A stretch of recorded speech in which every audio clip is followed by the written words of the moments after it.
It's pretty extraordinary that we, select group of human beings, because of whatever touched us at some point in our lives, are able to sit in a room and come together and actually talk about saving the planet. I mean, it's so almost extraterrestrial.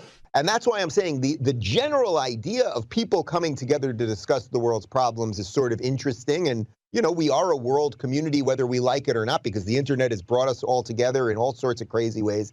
But it's the goal of what these people want. You know, the other main thing that they're pushing at the World Economic Forum is they really want us all pushed towards that metaverse. They want us strapped in with those glasses, living in that Ready Player One. If your audience has not seen the movie or read the book, it was a Spielberg movie a couple years ago, but it's a book from the 80s, I think. They want us strapped in that digital world.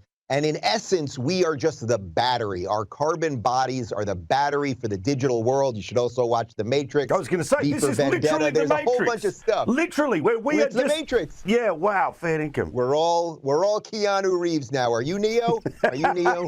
But go to the original Matrix, and you can basically figure out what the World Economic Forum is trying to do to us. Well, yeah, it's quite bizarre. The World Economic Forum laid out some of those problems in its global risk report.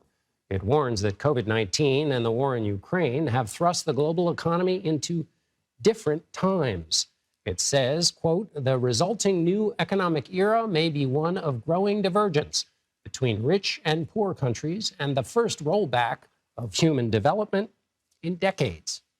Just last week, the World Bank warned of a possible global recession. I imagine that will be one of the topics that they'll be talking about. I think you said it right. It's a creepy event. I mean, these are people that claim to be wanting transparency and openness, but as we discovered this week in our reporting earlier, they hide their own finances, both for the World Economic Forum and for the Klaus Schwab Foundation. It shouldn't be lost on people that this is a group based in Switzerland, which has the most restrictive banking rules, allowing for people, including criminal syndicates, to hide their wealth. Something outlined in this report is the risk of a polycrisis, which is the word of the moment and the word of Davos. It's essentially multiple global crises happening at once that knock into each other like billiard balls. Is this a new phenomenon? The difference here is there is an obsession with how everyone else will live their life, while they certainly will not partake in that. These people, I assure you, will not be giving up their gas stoves that their very expensive Michelin star chefs are cooking on. They will not give up their private jets, as you're talking about. They will not give up their Bentleys and their fancy cars as they put us all out of, put all our gas cars out of commission. Everything they do is to control another set of people. The QR code will be the so-called mark of the beast, marked like livestock and no longer free. The QR code has already become the standard for DNA data storage. We can now scan a specimen's QR code and extract the entire genomic map. And we can create a creature from this data. George Church of Nebula Genomics explains how his company has the ability to read ancient DNA, write, and edit it with CRISPR. We can read the woolly mammoth genome, which is pretty amazing. Yeah. These things have been extinct for a long time. We can read this ancient DNA, and we can now write it.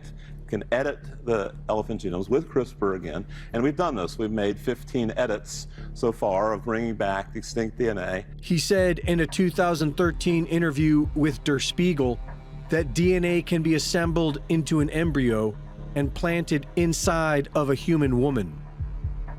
Church's Nebula Genomics wants to give people the opportunity to sell their genetic information for digital tokens. And he has Hollywood's Morgan Freeman to help promote and normalize his radical modern-day Frankenstein work. Stamping a human's DNA genome onto their mark is one thing, but in order to store a person's entire life onto a single QR code and have it utilized efficiently across the entire web, they are using the blockchain. Blockchain technology allows information to be stored by a tamper-proof ledger that others on the chain can monitor and validate in real time, and it is being adopted in nearly every major industry. With the help of Big Pharma and the media, the bankers are corralling everyone inside their rentals, wired up to the Internet of Things, with a QR digital ID that holds their entire DNA genome on the blockchain and managed by artificial intelligence, just as the Rockefeller Foundation announced in their 2020 publication, Mapping an AI Future, and the UK Ministry of Defence in their 2021 publication, Human Augmentation, The Dawn of a New Paradigm. Marked like livestock and no longer free. Unless, of course, we all say no.